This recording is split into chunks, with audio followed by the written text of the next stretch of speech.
Yeah, Asta! Je refais un live bis, live 2, le deuxième retour de ce live de cet après-midi, parce que j'ai dû aller chez quelques patients entre les deux lives. On avait commencé à parler avant de la création de mon premier business, de ma première société. Alors, c'est pas comme dans l'immobilier, quand tu crées une société, parce que le banquier n'a pas quelque chose de physique. Il n'a pas quelque chose, tu vois, qui peut toucher, qui peut revendre, tout simplement. Donc, quand tu vas emprunter de l'argent, tu sais pas où tu vas. Tu sais pas si ça va marcher. Tu sais pas si derrière ça va apporter quelque chose. Salut Mika, Airbnb. Je racontais comment j'ai lancé ma première société. Comment tu vas voir le banquier et tu lui demandes de l'argent. Avec le banquier, il te dit ouais, mais là ça va pas le faire. Va falloir ramener de l'apport. Et alors là, c'était en 2014. Là, tu peux pas dire je fais un financement à 110% parce que le banquier, il est vraiment. Salut baby. Le banquier, il est vraiment. Il sait qu'il va pas pouvoir se gaver en revendant ou quoi que ce soit. Donc voilà. Donc 2014, je me lance dans l'ouverture d'un centre diététique novice. Jamais eu de société, jamais eu de salarié, jamais eu de business immobilier. Voilà, j'étais infirmier libéral, donc j'étais pas simple salarié, j'étais quand même libéral, quoi. J'avais un comptable, j'avais un peu des notions, mais pas plus, quoi. Et donc dans le truc, j'avais un peu peur, comme d'habitude, hein, la peur elle vient faire chier. Donc je me dis, il faudrait que je fasse ça avec un associé.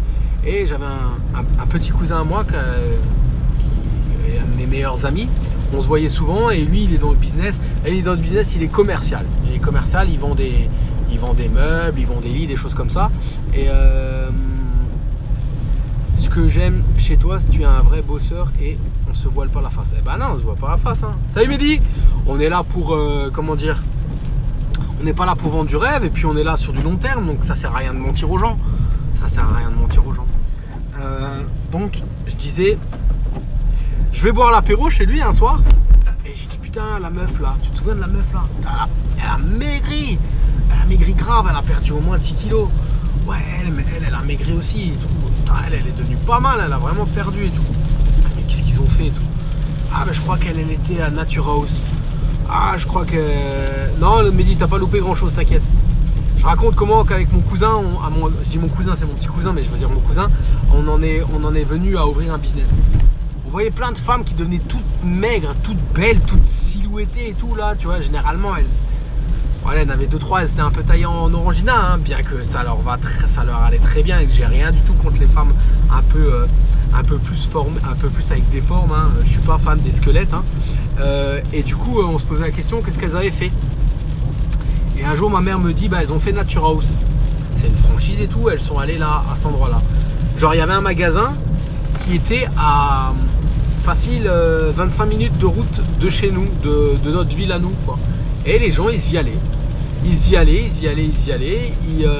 dépensaient de l'argent, ils dépensaient du temps et en plus ils maigrissaient. Donc je dis ouais, tu veux te lancer dans un business? On va se lancer dans ce business là. On regarde un peu sur le site, on appelle la franchise elle dit ok, vous pouvez, y a rien sur la zone de chalandise, vous pouvez en ouvrir un sur votre secteur. On regarde les locaux, on va visiter les locaux. Il y avait un développeur qui nous dit si le jour où vous allez trouver un local, vous m'appelez, on va visiter le local ensemble. On a trouvé 5-6 locaux, on a appelé le mec est venu, on a visité les locaux ensemble. Il a dit je valide celui-là, c'est le local qu'on avait. Après il faut aller voir la banque. Business plan. Ouais, on nous demande un business plan, mais c'est quoi ça un business plan? Ouais, c'est l'évolution sur les 2-3 prochaines années, combien tu vas gagner. Ouais, mais mec, je sais pas combien je vais gagner. Je sais pas si le truc il va marcher. Je sais pas, je saute dans l'inconnu. Donc la franchise nous demandait 5000 balles. On avait 2500 € de caution pour le local. On devait nous-mêmes aller en formation, formation de la franchise, formation gestion du personnel. On devait envoyer nos salariés en formation. On devait recruter des salariés. On devait faire des travaux. On devait acheter un stock. En gros, il nous fallait 60-70 000 € pour avoir la banque. On dit il nous faut 60-70 000 €. La banque elle dit ouais mais ça marche pas comme ça. Faut mettre de l'apport quoi. Mon cousin et moi on se regarde comme ça, on tourne la tête. T'as combien? Ouais, vas-y, on pose 12 500 chacun. On a chacun posé 12 500 €. Ça faisait du coup 25 000 € et on a emprunté 50. Enveloppe globale 75 000 €.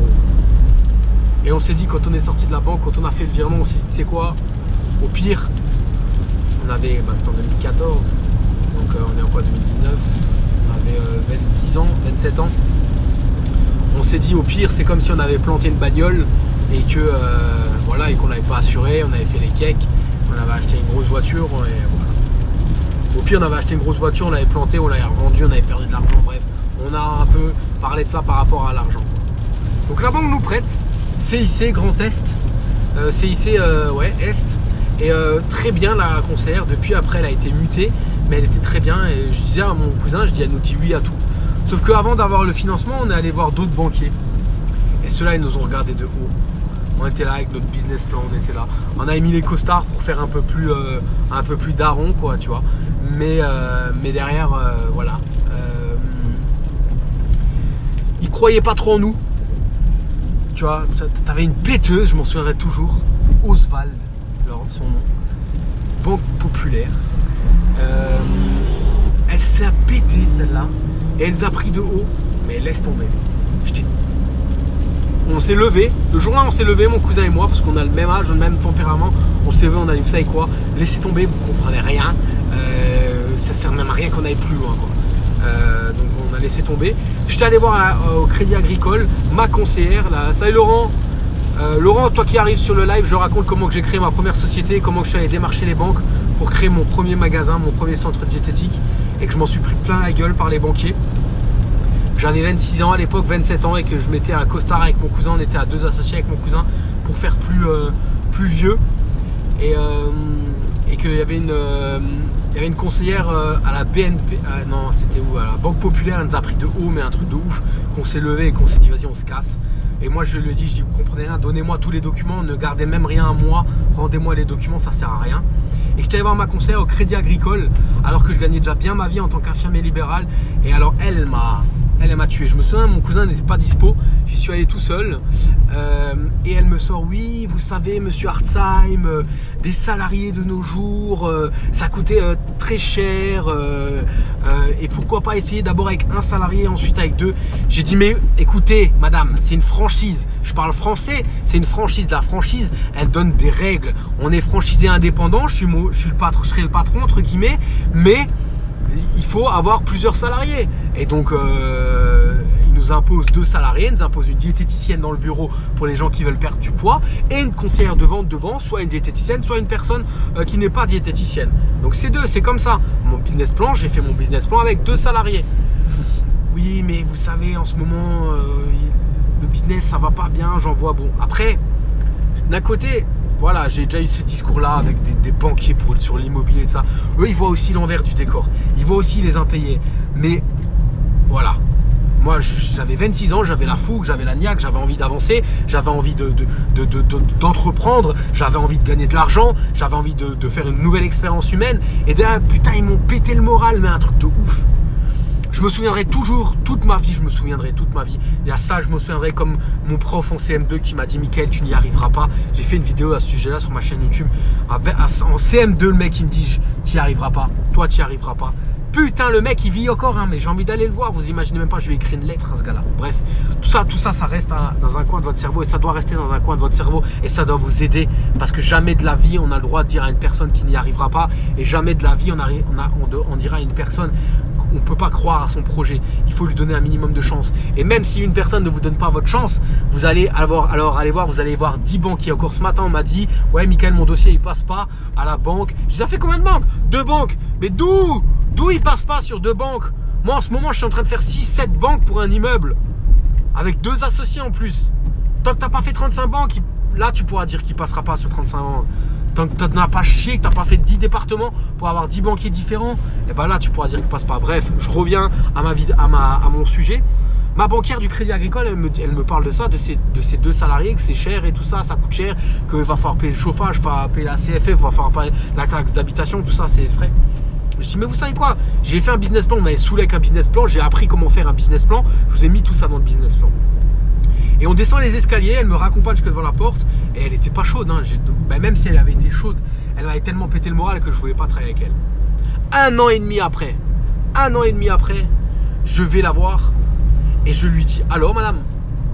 Et là elle me demande, elle a le culot de me demander si je veux pas rapatrier mon compte professionnel de mon magasin chez elle, au CIC. Je dis, mais vous plaisantez ou quoi? Il y a 1 an et demi, vous m'avez pété le moral, vous m'avez dit que c'était limite, fallait pas que je le fasse. Et maintenant, vous voulez que je ramène votre argent? Je dis non, c'est hors de question. Et je dis, vous savez quoi? Je suis en pleine négociation pour acheter un 2e centre de diététique, pas très loin de chez moi. Bah justement, là où on disait avec mon cousin que tous les gens, ils allaient pour perdre du poids. Ah bah j'espère que pour ce magasin-là, vous viendrez chez moi. Je dis, mais vous êtes ouf ou quoi? Jamais de la vie. Moi, je fais plus rien avec vous. J'ai dit, pour l'instant, je reste chez vous parce que dans tous mes projets immobiliers, on m'a pas demandé de domicilier mes comptes ailleurs. Et que voilà, j'ai mes cartes de crédit chez vous avec mes codes. Tous les virements se font sur mon compte professionnel infirmier chez vous. Mais le jour où on me demande de domicilier mes comptes ailleurs, je me casse. Ah bon, monsieur Hartzheim? Mais pourquoi ça? Je pensais, on vous a toujours tout accordé. Mais je dis, mais c'est même pas vrai. Sur ma SCI, je vous ai demandé un prêt sur 20 ans. On m'avait fait un prêt sur 15 ans. Je viens vous voir pour une SAS. Vous me dites que derrière, il faut que c'est pas bien, il y a des salariés. J'ai dit non. J'ai dit, écoutez, sachez-le juste. Le jour où j'aurai plus d'argent, vous serez pas ma copine. Donc vous n'êtes pas ma copine au jour d'aujourd'hui. Enfin bref, voilà. Après, on est donc allé au CIC. On a mis nos 12 500 € d'apport chacun. On avait une concert de vente qui était très bien. Je l'appelais Oui. Un concert de vente comme le dessin animé Oui, tu sais. Je dirais avec mon cousin, je dis, mais cette nana, elle sait pas, elle nous dit jamais non. Elle nous dit toujours oui, tout ce qu'on demande. Bon, alors on a fait les travaux nous-mêmes, on a débloqué les fonds. La première année, elle a tellement bien marché qu'on a récupéré notre apport. On avait récupéré en trésor presque 30 000 €. Donc on était vraiment en bon père de famille avec mon cousin et on s'est dit on touche pas à l'argent, on laisse l'argent là, ça nous servira probablement pour si jamais on a des frais. Après mon cousin a eu d'autres possibilités professionnelles, il m'a vendu ses parts, donc j'ai utilisé l'argent que j'avais en cash qu'on avait généré pendant toutes ces années là pour lui rendre son apport et pour faire tous les papiers parce qu'il fallait que je refasse les extraits cabis, il fallait que je refasse de nouveau les statuts et tout ça, donc ça avait un coût aussi. Et puis voilà, comme ça j'ai hérité d'une société c'était une SAS, Webart, Weber Hartzheim, qui s'est retrouvée en SASU. J'ai gardé le nom en pensant à mon cousin. Je me suis dit comme ça, à chaque fois que je parlerai de la SASU Webart, je pourrais dire que je l'ai fait avec mon cousin. Après j'ai créé une autre SASU qui a racheté un autre magasin. Après j'ai créé une autre SCI. Après j'ai créé une SC. Donc voilà, après tu avances, tu vois. Mais comme dit, j'ai fait face à ces banquiers là. Et je fais toujours face à ces banquiers là. Mais c'est pas grave, hein, tu vois. Ton moral il est en dents de scie. Ton moral c'est comme ça, c'est la vie, ça marche comme ça. Une fois ça monte, t'es au taquet, une fois ça descend et ça va pas bien, une fois ça redescend vraiment bien profond, une fois ça remonte de nouveau et c'est la vie, tu vois. C'est la vie, j'en parle souvent avec ma compagne. Là où t'es fort, là où il faut être fort, c'est là où en fait les infos ils viennent, les infos ils te les sortent, enfin voilà, tu as les infos, mais derrière ça ne te touche pas, ça ne te, en gros ta locomotive elle est sur les rails. C'est pour ça, c'est ce que je disais dans le dernier live, elle met du temps à avancer au début. Toi t'es là, tu mets du charbon à mort, putain le feu il commence à prendre. Et là, du coup, ta locomotive, elle commence à repartir. Toi, t'enchaînes encore avec le charbon, comme moi, là, tu vois, dans les démolitions, t'enchaînes avec le charbon, t'enchaînes avec le charbon. Et là,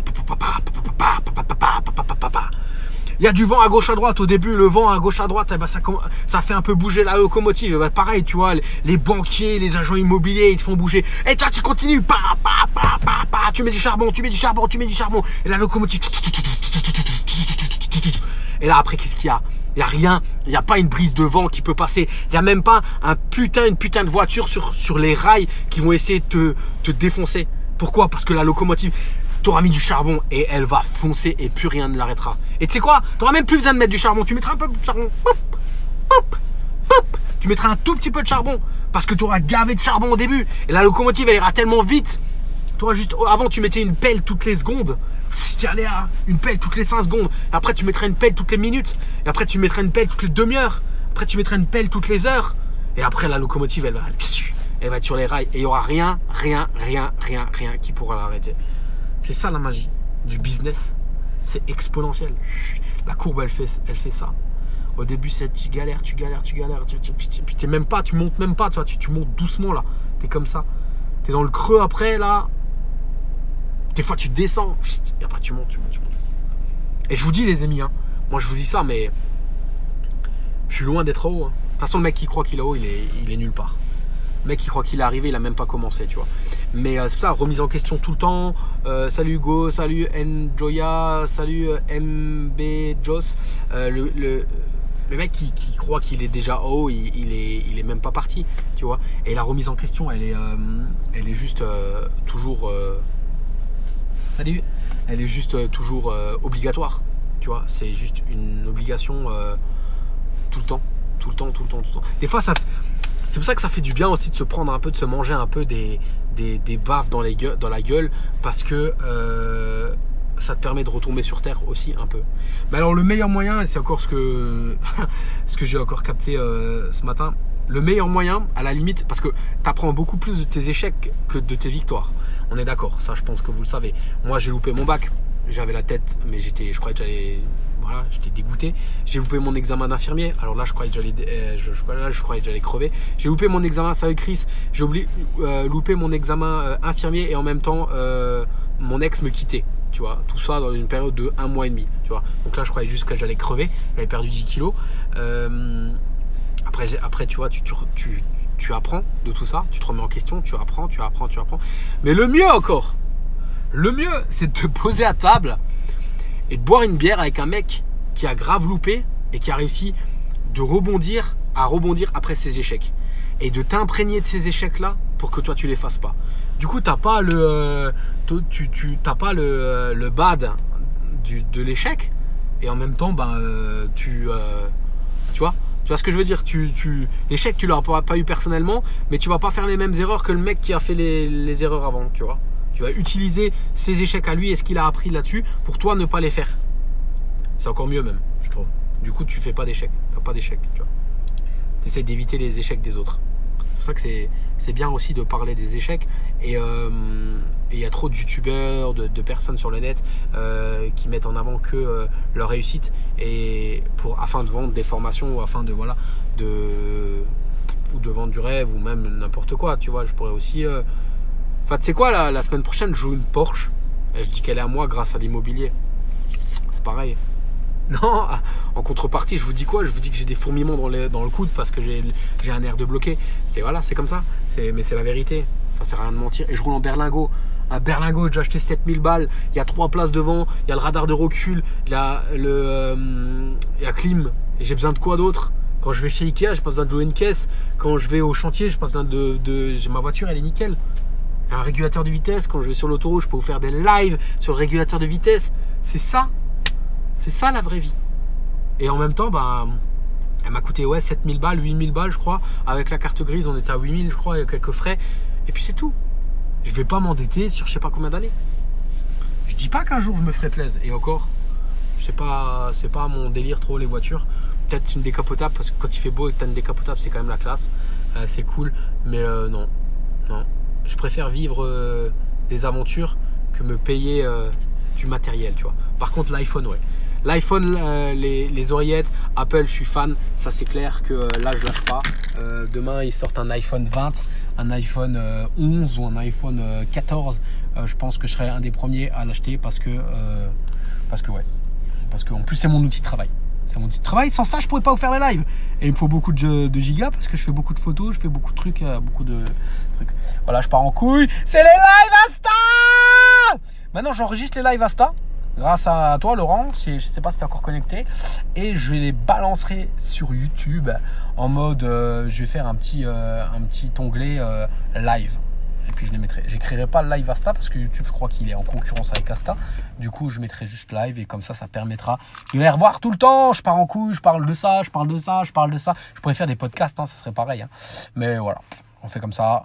C'est plus simple. Et puis je vous dis bon après-midi, bon week-end, passez à l'action, ceux qui veulent améliorer leur life, passez à l'action, voilà, mettez des choses en place, formez-vous, si jamais vous êtes intéressé, j'ai dans ma biographie, vous avez toutes mes formations, vous avez cliqué, vous allez voir un peu ce que je vous propose, mets-les en bonus dans ta formation. Chut, je t'ai rien dit. Merci Laurent. Ouais. Mais tous mes lives en bonus, ça va. Ouais. Non, mais j'ai des petits bonus là. Je suis en train de préparer des bonus.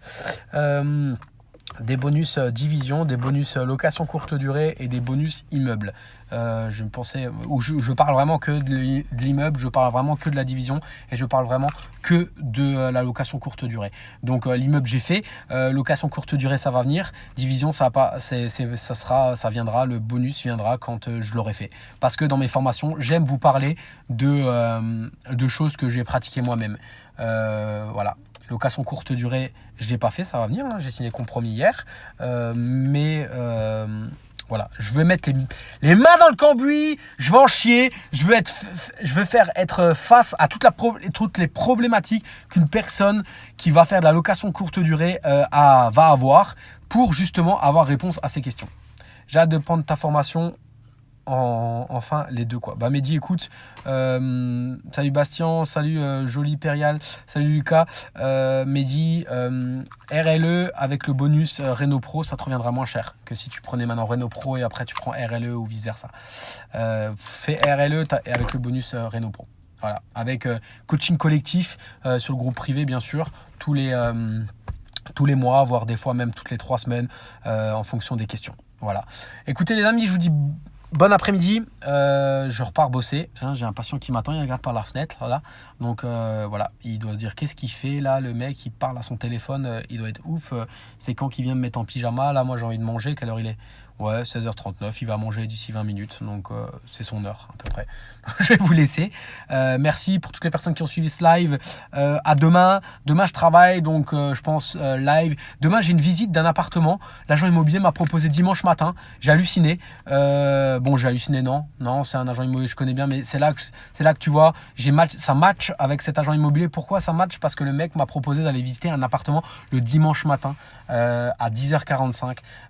Tu vois, et c'est un vieux de la vieille, le mec, mais très respectueux, pas d'a priori, il fait pas du tout de location meublée, il fait pas de location Airbnb, mais le mec il s'est gavé, il a une société de marchand de biens en parallèle, et voilà, le mec c'est simple. Quand on a une fois parlé d'impôt sur le revenu, et je lui ai dit, payer 1 000 € d'impôt par mois, c'est beaucoup d'impôt sur le revenu. Il m'a dit, si seulement je payais que ça. Après, j'ai pas vu son compte en banque, quoi que ça.